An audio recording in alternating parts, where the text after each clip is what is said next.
Bismillahirrahmanirrahim. Assalamualaikum warahmatullahi wabarakatuh. Sahabat beriman, selamat berjumpa kembali di channel ini. Ajaran Islam selalu memberikan petunjuk yang baik bagi umatnya, termasuk mengenai waktu bangun tidur yang paling baik. Islam menganjurkan untuk bangun pagi secara rutin, dan sahabat beriman, berikut adalah 13 keutamaan bangun pagi dalam Islam. Yang pertama adalah membuka pintu-pintu rizki. Ketika Rasulullah Shallallahu Alaihi Wasallam pulang dari salat subuh di Masjid Nabawi, beliau mendapati putrinya yang bernama Fatimah masih dalam kondisi tidur. Maka beliau pun bersabda, "Wahai anakku, bangunlah, saksikanlah rizki Tuhanmu, dan janganlah kamu termasuk orang yang lalai, karena Allah Subhanahu wa Ta'ala memberi rizki kepada hambanya antara terbit fajar dengan terbit matahari." Hadis riwayat Imam Ahmad. Yang kedua adalah terpenuhi segala kebutuhannya. Dari hadis Imam At-Tabrani dan Al-Bazar, Rasulullah Shallallahu Alaihi Wasallam bersabda, "Bangunlah pagi hari untuk mencari rizki dan kebutuhanmu. Sesungguhnya pada pagi hari terdapat berkah dan keberuntungan." Yang ketiga didoakan oleh malaikat. Nabi Muhammad SAW bersabda, "Para malaikat malam dan malaikat siang berkumpul pada sholat fajar atau subuh." Hadis riwayat Bukhari dan Muslim. Malaikat berdoa, "Ya Allah, karuniakanlah bagi orang yang menginfakkan hartanya tambahan peninggalan," dan malaikat yang lain berdoa, "Ya Allah, timpakanlah kerusakan bagi harta yang ditahannya." Yang keempat adalah mendapatkan ampunan dari Allah Subhanahu wa Ta'ala. Rasulullah Shallallahu Alaihi Wasallam bersabda, "Siapa saja yang memasuki pagi hari tanpa berniat menzolimi seseorang, maka diampuni baginya terhadap segala dosa. Dan siapa saja yang memasuki pagi hari dengan niat menolong orang yang teraniaya dan memenuhi kebutuhan orang lain yang Islam, maka baginya pahala seperti pahala haji mabrur." Yang kelima adalah jauh dari sifat malas. Rasulullah Shallallahu Alaihi Wasallam bersabda, "Setan membuat 3 ikatan di leher seseorang saat tidur. Pada setiap ikatan, setan akan mengatakan, 'Malam masih panjang, tidurlah.' Jika seseorang bangun dan berzikir kepada Allah, maka salah satu ikatan dilepas. Jika dia berwudu, ikatan kedua dilepas, dan jika dia melaksanakan sholat, maka ikatan terakhir dilepas. Pada pagi hari, dia akan bersemangat dan bergembira. Namun jika seseorang tidak melakukan hal ini, dia akan kehilangan semangat dan menjadi malas." Hadis riwayat Bukhari dan Muslim. Yang keenam akan mendapatkan berkah dari Allah Subhanahu wa Ta'ala. Nabi Shallallahu Alaihi Wasallam mendoakan mereka yang bangun sebelum subuh, "Ya Allah, berkahilah umatku di waktu paginya." Hadis riwayat Abu Dawud, Tirmizi, dan Ibnu Majah. Yang ketujuh dimudahkan masuk surga.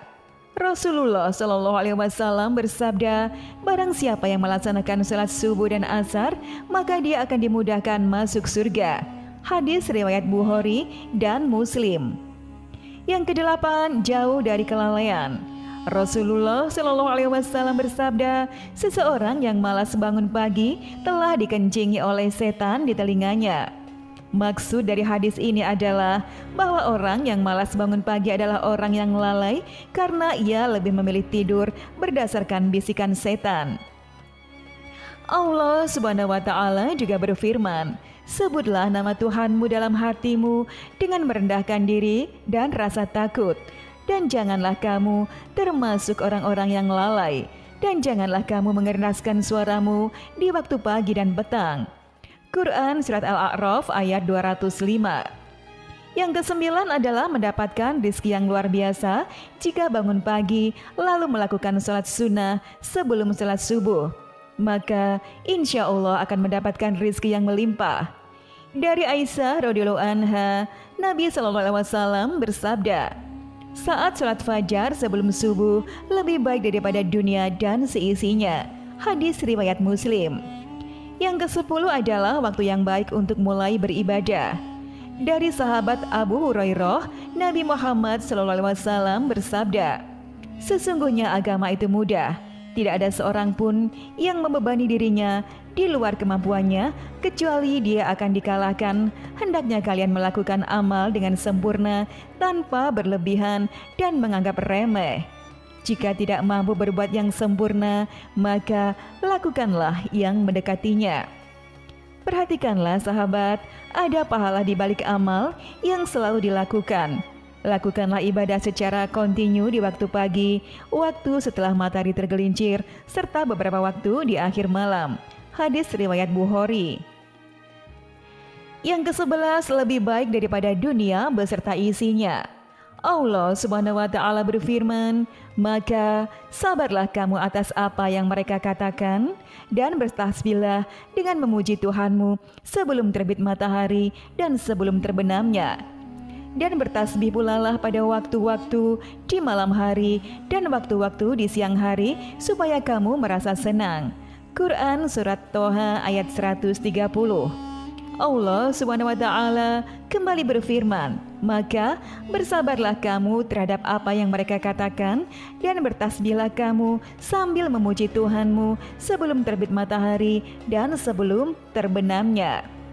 Quran Surat Qaf ayat 39. Yang ke-12 akan mendapatkan perlindungan dari Allah Subhanahu wa Ta'ala.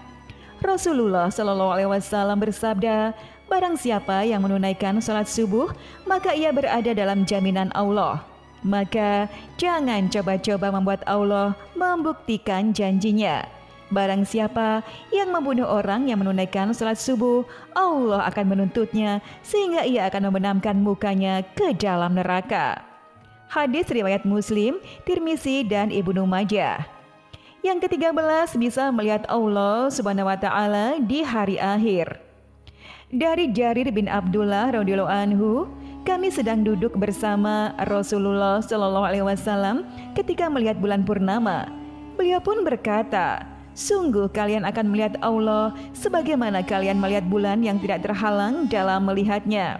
Apabila kalian mampu, janganlah kalian menyerah dalam melakukan sholat sebelum terbit matahari dan sholat sebelum terbenam matahari, maka lakukanlah. Hadis riwayat Bukhari dan Muslim. Sahabat beriman yang dirahmati Allah, itulah yang bisa saya sampaikan. Semoga ini bisa menjadi tambahan ilmu pengetahuan dan bisa menjadikan wawasan keislaman bagi kita semuanya semakin meningkat. Akhir kata, wassalamualaikum warahmatullahi wabarakatuh.